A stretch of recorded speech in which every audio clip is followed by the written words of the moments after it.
L'année 2025 marque le 1700e anniversaire du Concile de Nicée.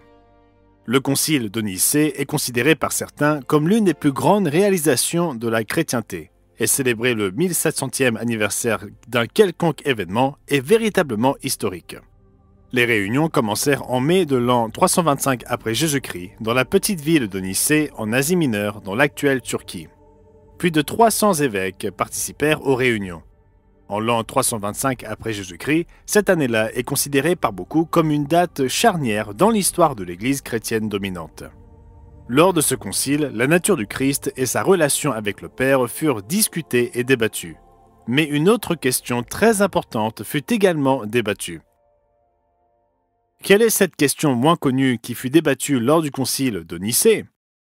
Et quel est son rapport avec vous et moi aujourd'hui? C'est ce que nous allons examiner dans cette émission du Monde de demain. Je reviens tout de suite.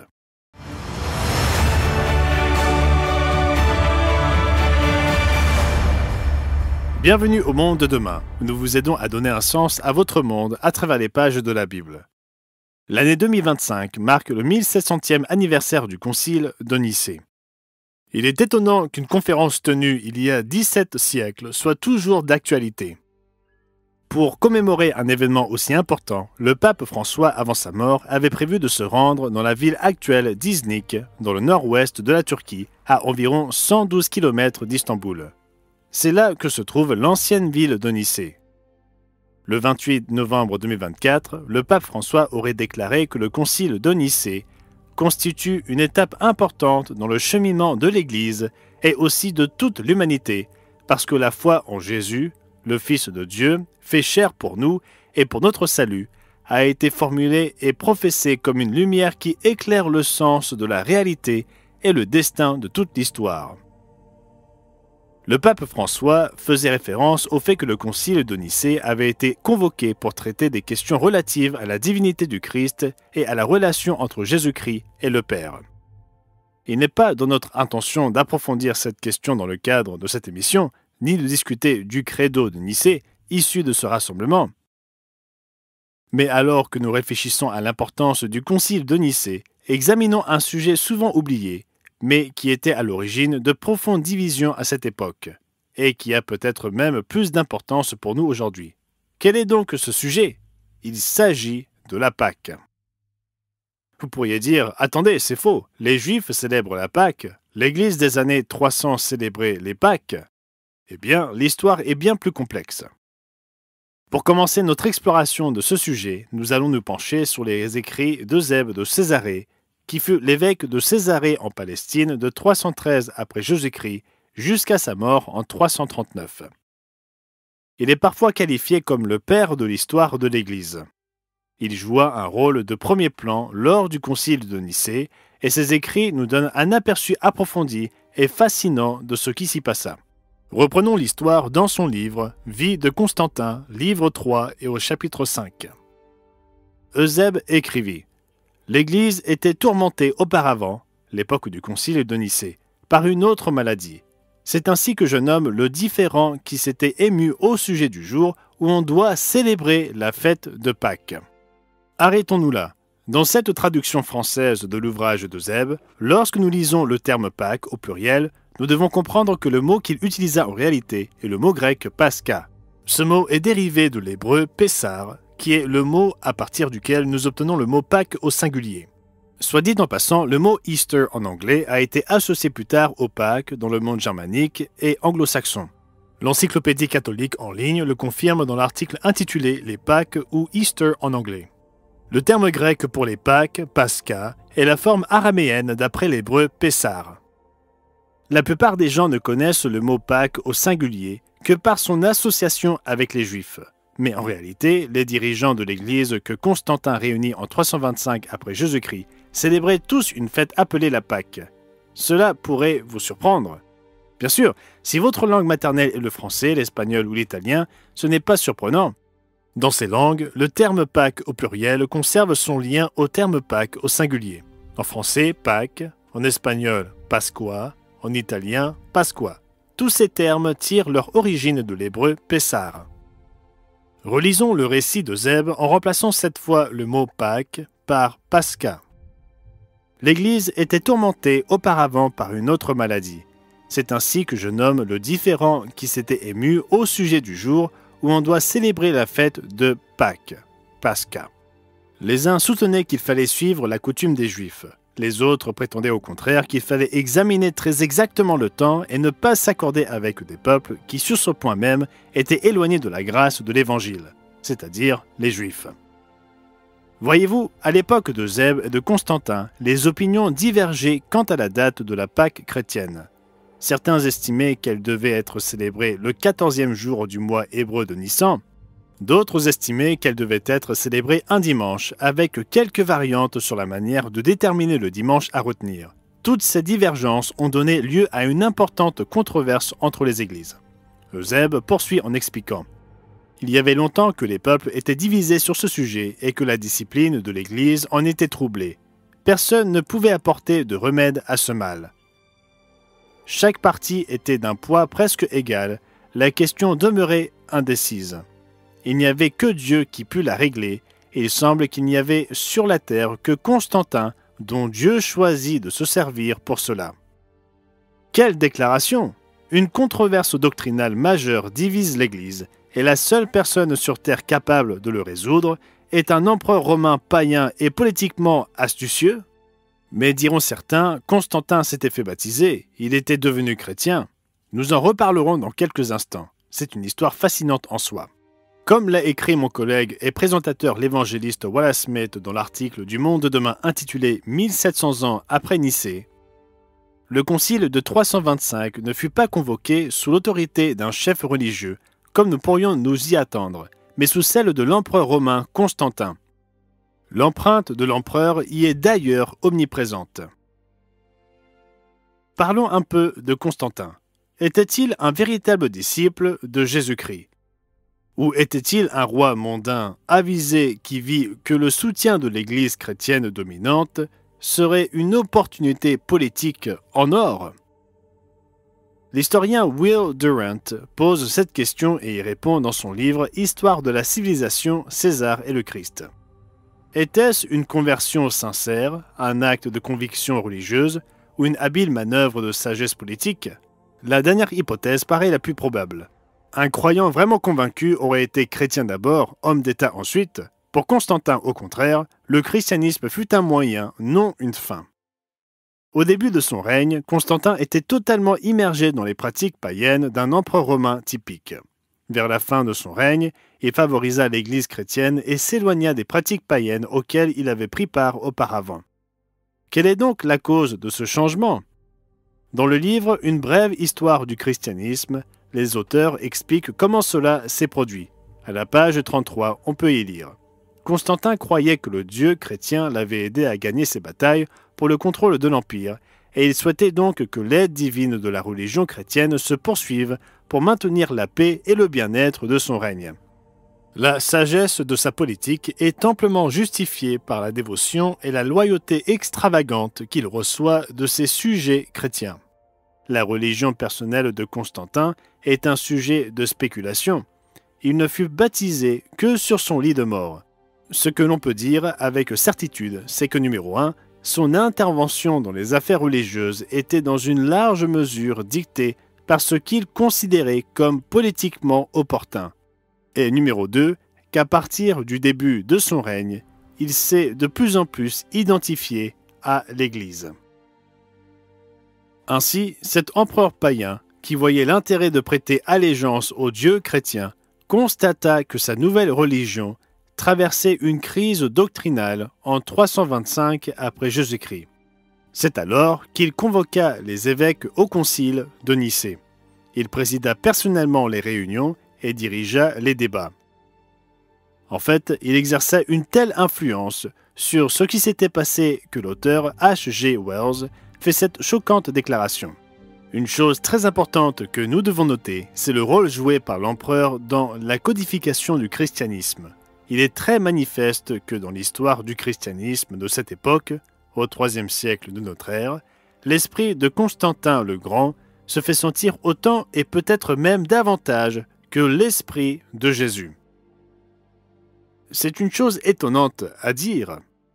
Pour qu'une Église, se disant chrétienne, réunisse un concile pour discuter des désaccords doctrinaux, on pourrait penser que le fait qu'il soit guidé par l'Esprit du Christ serait une priorité. Mais ce ne fut pas le cas. Que s'est-il donc passé lors du concile? En particulier, que s'est-il passé concernant la date de l'observance de la Pâque? Resterait-elle liée à la Pâque célébrée par Jésus, ou serait-elle déconnectée de l'enseignement et de la pratique du Christ? Pour répondre à la question, revenons à Eusèbe. Il résume le débat de la manière suivante dans le chapitre 14 de son livre « Vie de Constantin ». Ainsi, il y eut une foi unanime, et tous se mirent d'accord sur la date de la fête du salut, la Pâque. En réalité, il s'agissait d'une unité forcée, d'une uniformisation par la contrainte. C'est ce qui fut accompli.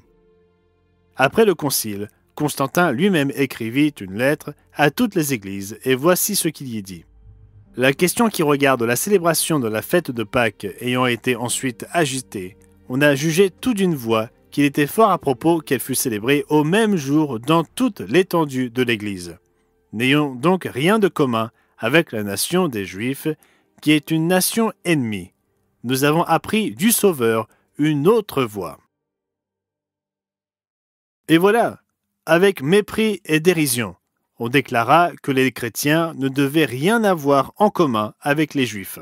Même au IVe siècle après Jésus-Christ, certains chrétiens, notamment en Orient, restèrent fidèles à l'observance de la Pâque le 14e jour du mois hébreu de Nissan. Et ceux qui observaient la Pâque le 14 suivaient les enseignements qui leur avaient été transmis depuis l'apôtre Jean. Le témoignage de Polycarpe, disciple direct de l'apôtre Jean, l'atteste. Polycrate, le disciple de Polycarpe, célébrait également la Pâque de cette manière. Vous voyez, ces disciples fidèles, Polycarpe et Polycrate, observaient la Pâque chrétienne biblique.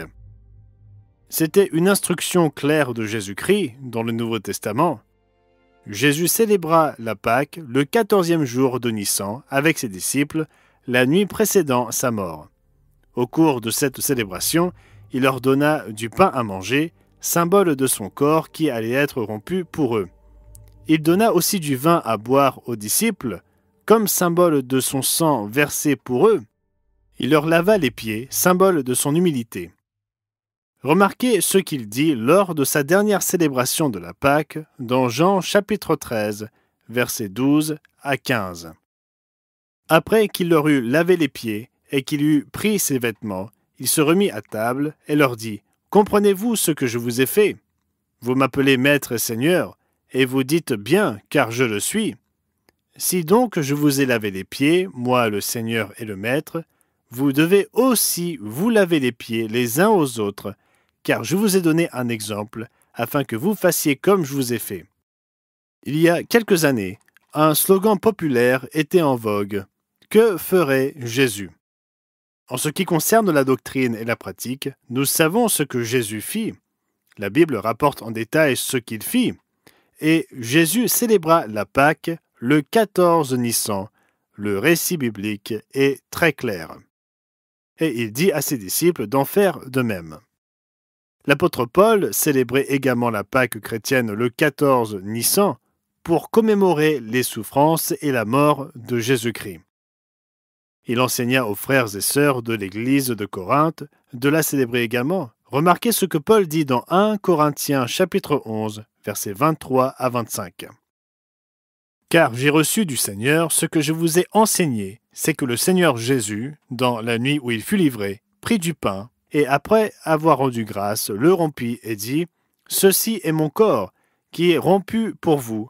Faites ceci en mémoire de moi. » De même, après avoir soupé, il prit la coupe et dit, « Cette coupe est la nouvelle alliance en mon sang. Faites ceci en mémoire de moi toutes les fois que vous en boirez. » Pour résumer ce que Paul enseignait et ce qu'il pratiquait, nous lisons dans 1 Corinthiens 5, versets 7 à 8.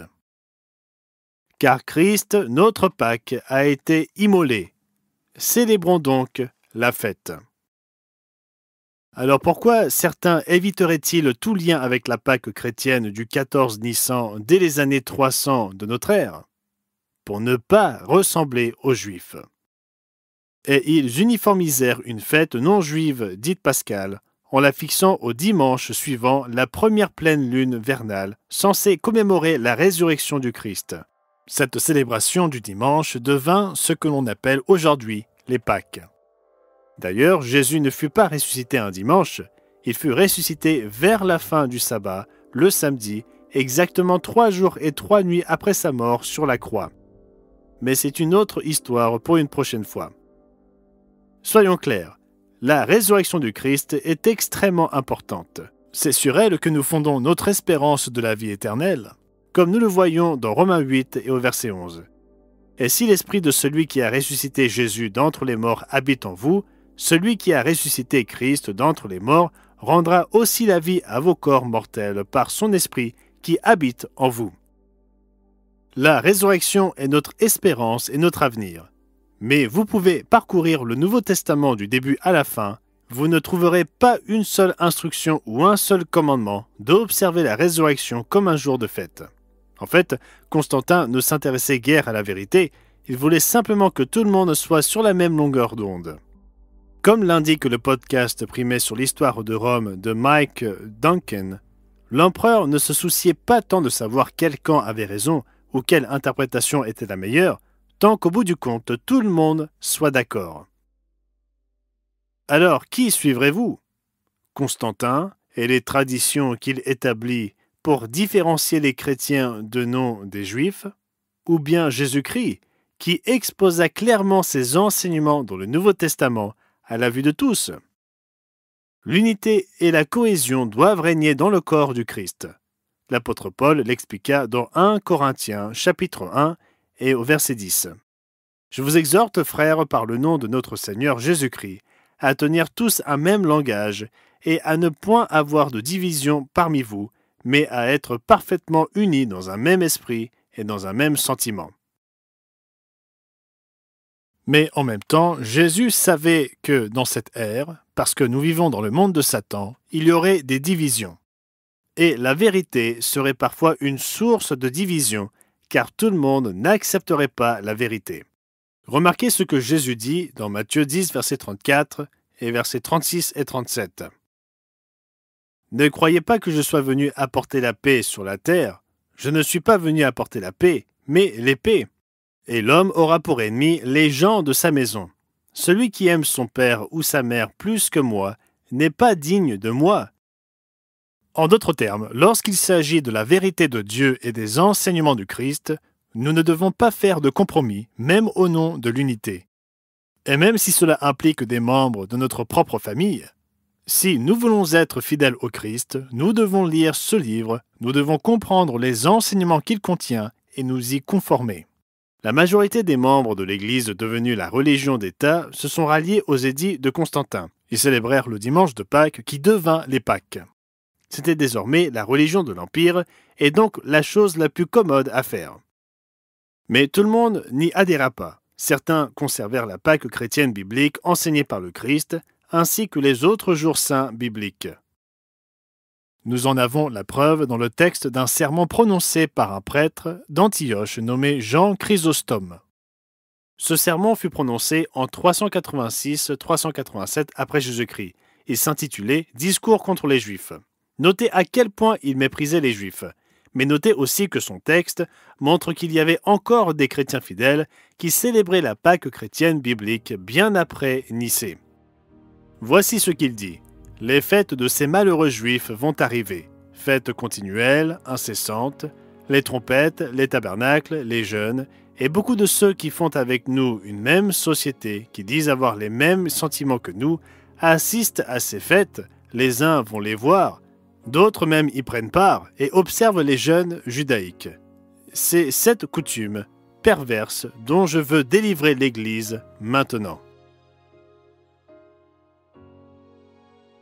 La fête des trompettes, la fête des tabernacles, le jeûne, appelé le jour des expiations, et la Pâque du Nouveau Testament.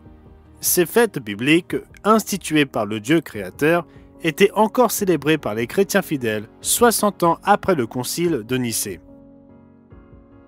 Et elles sont encore célébrées aujourd'hui, 1700 ans après Nicée. L'Église du Dieu vivant, qui parraine et réalise le monde de demain, célèbre chaque année ces fêtes sacrées et anciennes en l'honneur de notre grand Dieu et de notre Sauveur vivant et aimant. Si vous souhaitez en savoir plus, contactez-nous. Nous serions ravis de vous répondre. Jerry Pillay est le secrétaire général du Conseil œcuménique des Églises. Il s'exprima sur l'importance des célébrations qui auront lieu en 2025 pour commémorer le Concile de Nicée. C'est l'occasion de nous interroger à nouveau, à plusieurs, sur la signification de Nicée pour nous aujourd'hui. À l'époque comme aujourd'hui, l'appel à l'unité a retenti dans un monde marqué par l'agitation, l'inégalité et la division. Nous vivons dans un monde troublé, inégal et divisé. Mais n'abandonnons pas la vérité au nom de l'unité. Ne suivons pas Constantin, mais suivons le Christ.